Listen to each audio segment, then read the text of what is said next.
Let's talk multiple offers.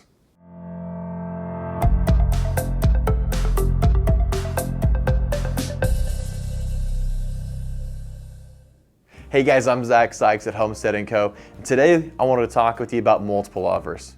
Now we're seeing multiple offers on property after property after property this year.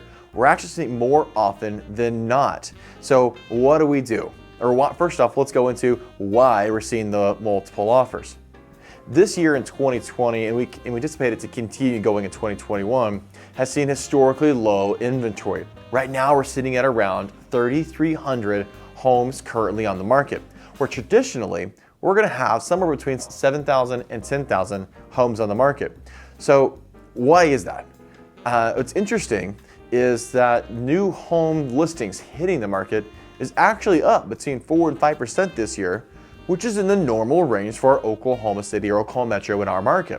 However, the buyer demand is up so much more that it's eating up and chewing through that inventory and driving home sales and driving home prices. Let's keep in mind that we never want to secure a property, overpay for it just because we want to overpay for it and be done shopping, right? We never want to be upside down on a property, keep missing the home of our dreams every single week. So what do we do?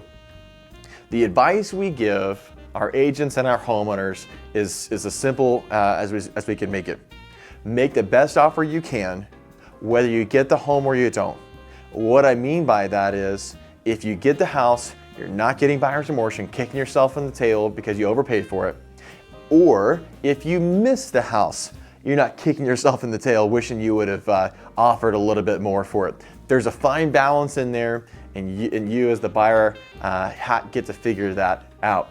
Now you're much better off to say, hey, here's my best offer, here it is, not negotiate, then come in low and not even get a chance to negotiate and talk to the seller at this point. Guys, I'm Zach Sykes at Homestead & Co. And thanks for watching.